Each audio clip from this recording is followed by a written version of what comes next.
ఈ ఇరుగు పొరుగు వారి గురించి ప్రార్థన చేయాలా. ఏమని ప్రార్థన చేయాలా? వారు ఆశీర్వదించబడాలి, వారికి మంచి ఆరోగ్యం కావాలి, వారి మంచి స్థితిగా ఉండాలి, వారి రక్షణ కలిగి ఉండాలి అని ప్రతి ఒక్కరి కొరకు, వారి క్షేమం కొరకు ప్రార్థన చేసేవారిగా ఉండాలి.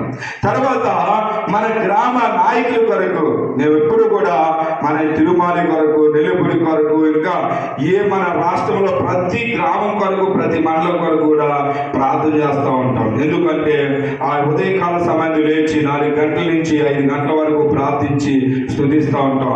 ఎందుకంటే అధికారులు బాగుండాలి. అధికారులు బాగుంటేనే ఆ ఉన్నటువంటి వ్యవస్థ బాగుపడుతుంది. అధికారులు బాగోకపోతే మొత్తం మీద ఎక్కడ ఆగుతాయి. నాయకులు బాగుండాలి. మన గ్రామంలో ఉన్నటువంటి ప్రెసిడెంట్లు కానీ, అలాగే ఉన్నటువంటి అధికారులు, నాయకులు అందరి కొరకు వారికి మంచి ఆరోగ్యాలు కావాలి. వారికి పెద్దలందరి కొరకు, అందరి కొరకు క్షేమం కొరకు ప్రార్థన చేస్తూ ఉంటాం.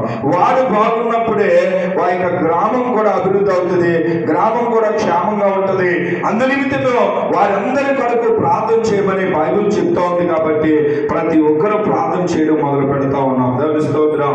రాజుల కొరకు అంటే మనకున్న ఎమ్మెల్యే గారి కొరకు, ఎంపీ గారి కొరకు, సీఎం కొరకు, పిఎం కొరకు, ఇలాగా ఈ నాయకత్వము అనగా ఆ రాజులు అనగా ఆ ఉన్నటువంటి ప్రభుత్వ అధికారుల కొరకు, ఆ రాజకీయ నాయకులు అందరి కొరకు కూడా ప్రార్థన చేసేటువంటి ఒక భాగ్యము ఎవరికి ఇచ్చాడు అయ్యా అంటే ప్రతి క్రైస్తవుడికి, ప్రతి దైవజనుడికి. హల్లెలూయా.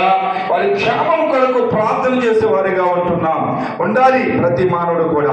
అలాగూ చేస్తేనంట నెమ్మదిగాను సుఖముగాను బ్రతుకుతామంట. ఎవరు? మనం.